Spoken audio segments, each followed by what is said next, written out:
wabarakatuh. Ya teman-teman, kembali lagi sama kita. Jadi kali ini aku mau nanya sama AA. Boleh? Apa tuh?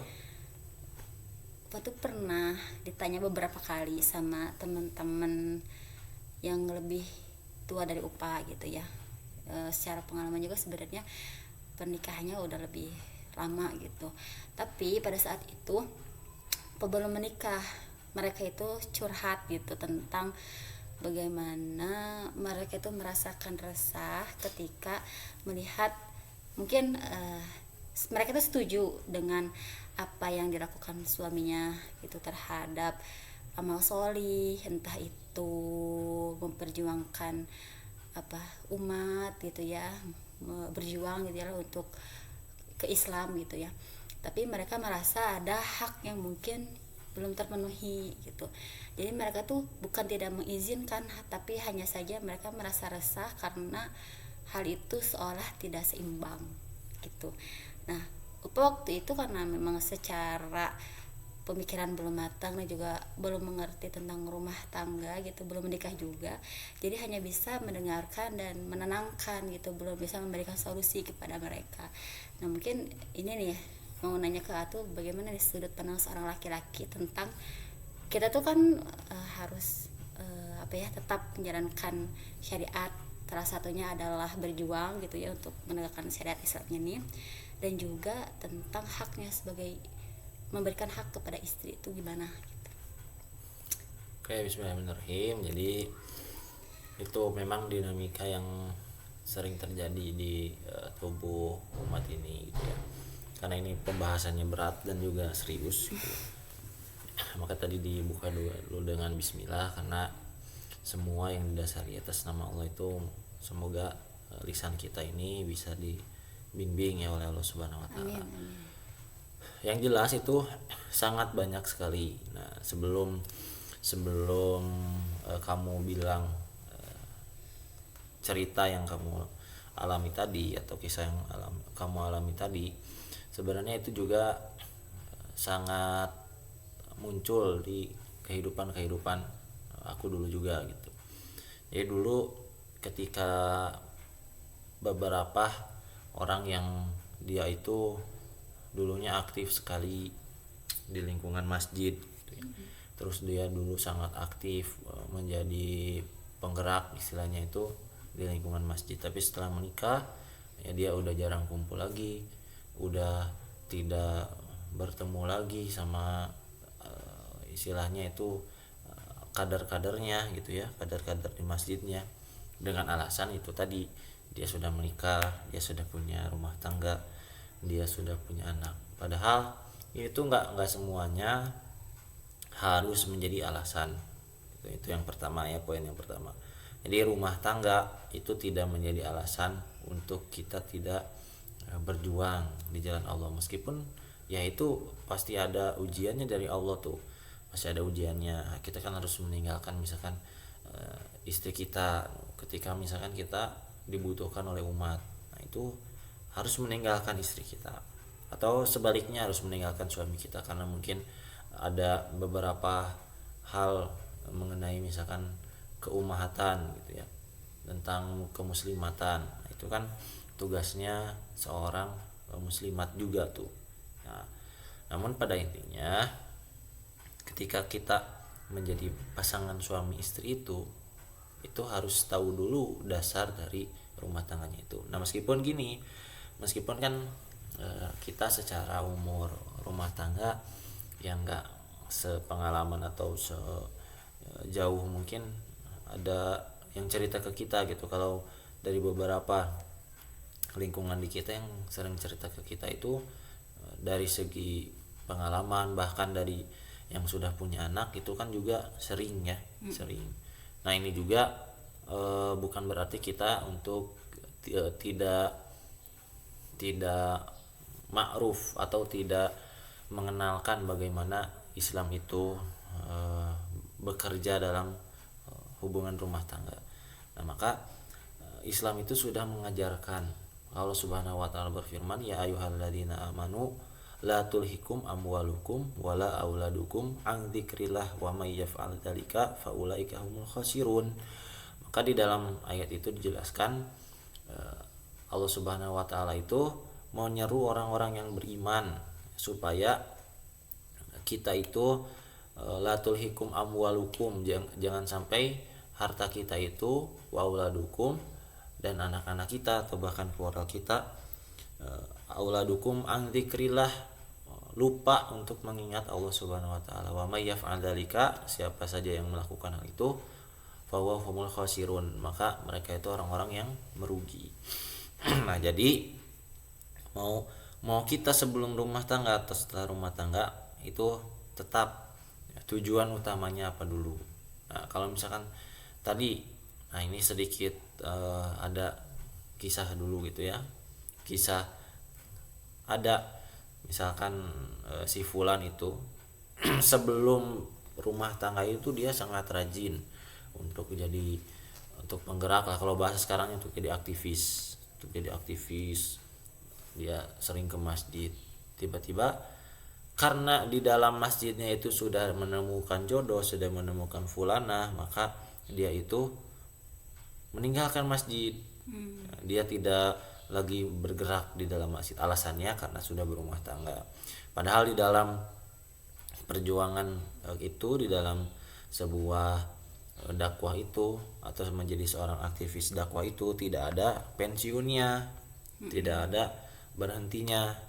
Nah, maka ya, si fulan dan si fulanah ini itu ya, secara zohirnya kalau dilihat gitu ya mungkin ini bukan menjudge atau bukan menghakimi, berarti ini kurang adil memposisikan gitu. Kurang adil memposisikan bahwa mungkin kalau ngebahas tentang bab niat lagi nih, berarti dia hanya berniat untuk menikahi mar'ah ya, mar'ah kan di dalam hadisnya itu berarti untuk menikahi seorang istri saja, maka dia akan mendapatkan hal tersebut. Tapi kalau kita misalkan diniatkan hal kebaikan itu sebelumnya untuk Allah dan Rasulnya, maka kita akan mendapatkan Allah dan Rasulnya juga gitu.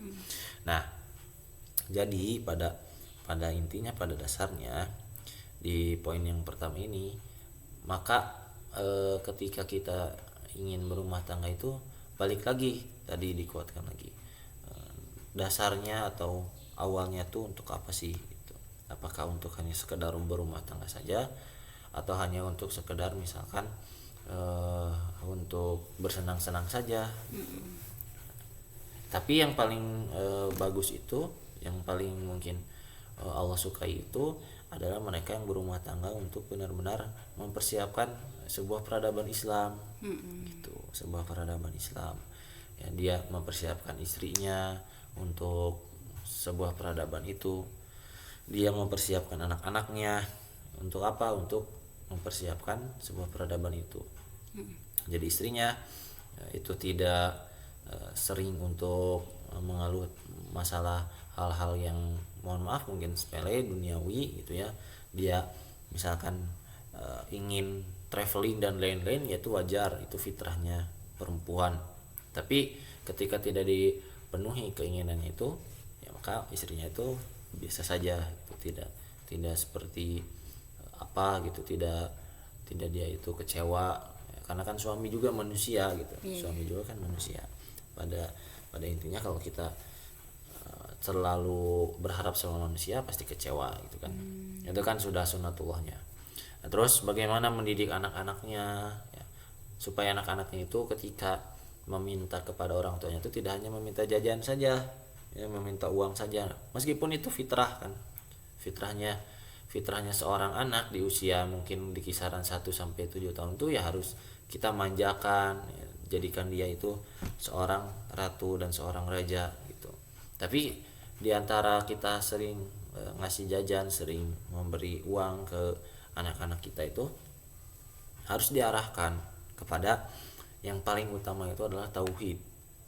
Kan bagaimana Nabi Ibrahim mengajarkan Nabi Ismail tuh ya, Nabi Ibrahim dan Nabi Ismail itu, Nabi Ismail diajarkan dari kecil ya, bahwa bagaimana caranya bertauhid. Sama juga Siti Hajarnya juga gitu, istrinya juga sangat ditarbiyah Nah, maka penting sekali nih tarbiyah itu untuk diri sendiri, ya untuk minimal, paling minimal tuh keluarga kita gitu.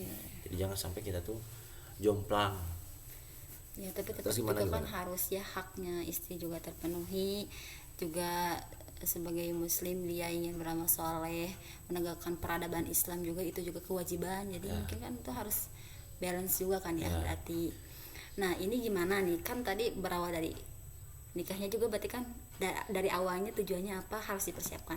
Tapi gimana kalau yang misalkan mereka itu justru menikah, jadi mereka mempersiapkan pernikahannya justru setelah mereka menikah, kayak misalkan mereka baru tahu tentang visi misi tujuan nikah itu untuk ibadah itu baru di pertengahan mereka setelah menikah. Misalkan ilmu itu datang baru pas mereka sudah hijrah, dan hijrahnya itu baru pas mereka sudah menikah gitu.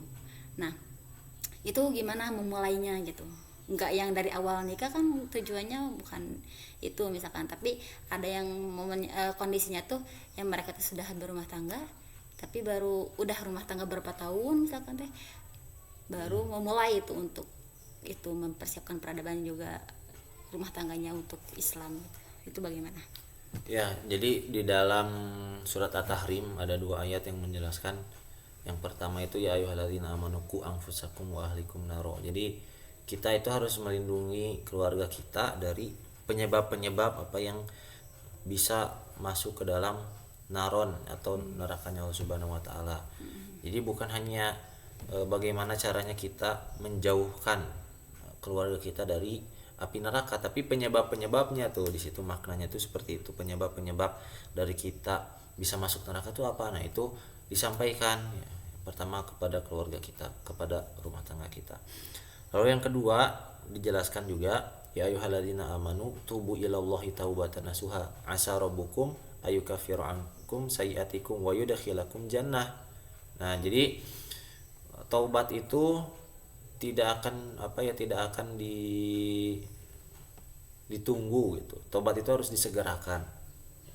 Semoga kan di situ jelaskan, semoga ketika kamu taubat nasuha itu disegerakan untuk nanti masuk ke dalam jannahnya Allah Subhanahu wa taala. Nah, maka ketika misalkan tadi visi misinya itu adanya di pertengahan pernikahan, bagi aku sih nggak jadi masalah gitu, nggak jadi masalah. Mungkin hidayahnya atau misalkan rahmatnya Allah tuh baru kerasa setelah di pertengahan rumah tangga gitu. Dan rumah tangganya orang-orang pun pasti berbeda-beda gitu ya, pasti berbeda-beda atau pasti tidak sama dengan kita gitu ya, meskipun sama-sama juga ya rumah tangga kita pasti ada kekurangannya gitu. Maka di antara rumah tangga itu sebenarnya harus saling bisa menguatkan gitu ya. Misalkan kita punya temen nih dengan rumah tangganya yang crowded, dengan rumah tangganya yang banyak dinamika, nah kita kuatkan gitu. Dan ini bukan hanya seorang atau hanya persoalan ya, bukan hanya persoalan tentang money oriented gitu. Kan mungkin mohon maaf nih ya, banyak sekali mungkin pemateri atau misalkan workshop mengenai parenting, mengenai hak-hak rumah tangga itu dari workshop yang berbayar. Nah, mungkin kita juga menghargai ke arah situ, karena mungkin ada keperluan di dalamnya, ada hal-hal yang mungkin dirasa harus mengeluarkan budget gitu ya. Tapi bagi kita gitu ya, seorang aktivis, ketika ada teman mau ngobrol, mau bantu, mau minta bantuan kita, ya kita harus bantu dia, minimal tidak dengan harta ya, dengan cara tadi lah, dengan cara kita menenangkan dia, cari solusinya seperti apa gitu ya. Terus bagaimana dia itu supaya ya tadi iblis itu tidak menang dalam rumah tangga mereka. Minimal kita bisa menjaga mereka gitu, menjaga rumah tangga mereka, meskipun kita tidak terlalu masuk ya, kan kita nggak boleh ngurusin rumah tangga orang lain gitu ya, kecuali kalau misalkan dia ngasih saran dan lain-lain, ya tetap keputusannya ada di kepala rumah tangga masing-masing. Namun tetap ya tadi ketika di perjalanan dia itu misalkan mau ada visi misinya baru di perjalanan, di pertengahan, ya nggak jadi masalah karena mungkin setiap orang itu perubahannya pasti berbeda-beda. Maka kita harus harus banyak-banyak memaklumi orang-orang sebenarnya gitu. Karena kita lihat dia itu sebagai hamba Allah, kita lihat itu dia sebagai umatnya Rasulullah. Ya, itu kan kalau perspektifnya kita ya gitu ya. Oke, masya Allah, alhamdulillah. Jadi mungkin teman-teman yang mungkin merasa relate gitu ya. Jadi sebenarnya justru suami kita ketika dia ingin menegakkan peradaban, ingin beramal solih dalam menegakkan syariat Islam, justru kita sebagai istri itu harus menjadi support sistem utama gitu ya. Iya. Itu yang harus kita paling utama gitu, karena yakin yang memang itu adalah kewajiban kita sebenarnya gitu. Tapi kalau kita maknai yaitu kembali lagi untuk kita mencari ridho Allah. Jadi mungkin untuk saran juga buat para suami, kita itu sebagai para istri itu tidak akan mungkin menolak gitu ya niat baik seorang suami, apalagi dalam melakukan syariat Islam. Tapi kita juga semuanya harus memiliki porsi-porsi dan hak-haknya itu harus dipenuhi juga. Mungkin gitu ya. Ada closing statement dari A? Ya, mengenai hak suami, tetap karena suami itu adalah pemimpin bagi wanita gitu. Ar-rijalu qawwamuna 'alan nisa. Jadi laki-laki bukan hanya memimpin tapi bertanggung jawab ya atas misalkan moral seorang istri, mental seorang istri, bahkan apapun yang ada di dalam istri itu semuanya tanggung jawab dari seorang suami. Hartanya seorang suami itu yaitu semuanya itu untuk kepentingan istri dan rumah tangganya. Jadi pada intinya ketika kita mungkin berada di jalan perjuangan ini, kita tetap harus bisa memprioritaskan juga istri kita. Namun tadi amwal dan juga walad itu tidak menjadikan kita lupa ya, atas mengingat Allah Subhanahu wa taala.